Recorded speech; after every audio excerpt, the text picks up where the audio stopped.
For more than 50 years, the Yale-New Haven Hospital Auxiliary has served to educate the public and promote the mission of the hospital, and you can help raise health awareness in your community simply by spending a night filled with food, wine, and music. Please welcome from Yale-New Haven Hospital Auxiliary Diane Petra and professional chef Anna Sienkiewicz. Ladies, thank you so much for being here. Thank you for having us. Diane, first tell us how this all came about. And I see you've already poured the pasta in there. You're getting started. Yeah.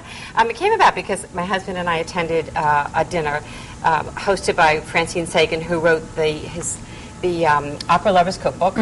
And my first instinct was that that New Haven would be the perfect place to have an opera and wine lovers dinner as a fundraiser. So the auxiliary decided that would be our fundraising function for the year. So the recipe we're making today is from that cookbook. It's also one of the entrees for the evening, right? Correct. What are we making? We're making Falstaff with the fighi and prosciutto, which means Falstaff from an opera from Verdi, and the fighi prosciutto from the Renaissance. Okay. So there is a wonderful connection. These are figs. These are figs. These are the figs you're putting in. And what did you have wine. in the pan already? It was some shallots. Shallots already. Lots of butter. This is a calorie dinner. Yeah, Lots of butter, shallots, wine, and the figs. And the wine is coming from where for that evening? Massimo Sensi from Sensi Vineyards in Tuscany is donating the wine. So the wine will be coming from Tuscany and then distributed from New England wines. So when you put the figs in, you want dried figs, and you just want to slice them up. Is that right? Right. Slice thinly, and then we're going to let the wine soak right into the figs right now, and then we'll add some chicken broth to give it some more liquidity to get ready to go in the pasta. Yeah, gosh, it smells so good. Now, the date that this event is taking place is October 31st. Why is that date significant? Why? It's a big thing because actually we don't go to the Italian, but we go to the Celtic people when they celebrate the Samhain. It was for the 1st of November, and they will celebrate for a memory of the ancestor. So figs or raisins or almond have a seed inside. So that seed was the memory of the ancestor. So that night is going to be wonderful because it reunites all the varieties of group. But I would like to say even something more, that by eating these figs, we are kind of celebrating love.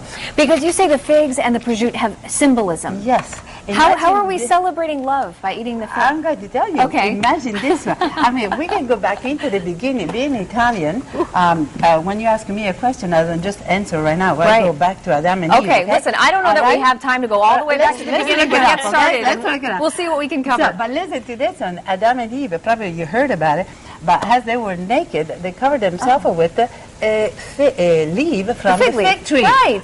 Okay. So over the century, the millenniums, a fig was always the tree of fertility. I mean, if you deny that, or the Italian were the first one to know about it. Okay. This cooking segment is getting better by the minute. It really is. Yes. Okay. A little hat away. Always exciting in the kitchen. Dans la cuisine, So the beautiful is the fig is the symbol of love and fertility. It stays over the century, and Verdi and the opera is connected with opera because Falstaff is a comic opera in the celebration of intrigues. Falstaff writes a letter to two women. So here we go again. You can know the ending, okay? So there is the celebration of intrigue, the celebration of love, and then all this is going to be mounted with prosciutto. God prosciutto, which means, prosciutto means a dry meat. And it was used all the time, and it's very interesting because it's the only animal.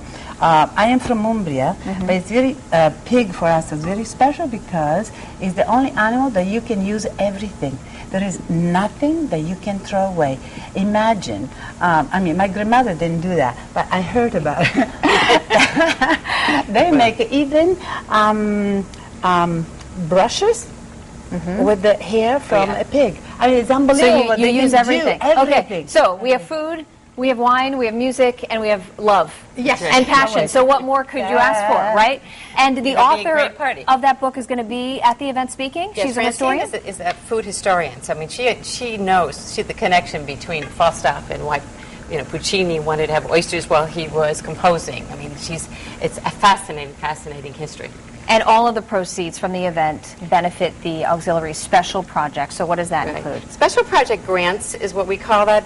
And it's basically grants that we receive from different portions of the hospital, inside and outside, and we will give money to clinics that will cover everything from air hockey games at the psychiatric hospital to swaddling clothes for the NICU, newborn infant care. And so it's just a whole host of grants that we give, sometimes totaling about $120,000. Wow, okay. So when people buy tickets and they go and enjoy this event, they know that the money's going to a good cause as well. It's going to make patients feel comfortable. Where are we on the recipe here? Well, somebody needs to do a little bit of cheese shaving. Okay. And you have the pasta in, and so then what are the last things to go in here? You put the prosciutto and the cheese. Well, the cheese is not working. The cheese isn't working? Way. Oh, we get the idea. That. The old-fashioned way with a knife. No, that's okay. Yeah. We get the idea. Tell us about the music, though, because we haven't talked about the music. Well, we have students from the Yale School of Music coming with a pianist, and they're going to be performing 2 sections. I'm not sure what areas they're going to be performing at this point. I just decided to concentrate on food and wine and let them choose the music. The music will come. But it'll be wonderful. We'll have 2 segments of music, probably during dinner and then during dessert. Somebody describing the wines, somebody talking about the food. It'll be wonderful. Good stuff. Listen, the Opera and Wine Lovers Dinner takes place at the New Haven Lawn Club at 6 p.m. on Saturday, October 31st. If you want tickets, you can call that number on your screen. It's 203-688-5717, 203-688-5717. Diane and Anna, you know what? I'm going to grab some forks because you have a finished product right here. You are ready to Take a look. Yes. There it is. Can we all just eat right out of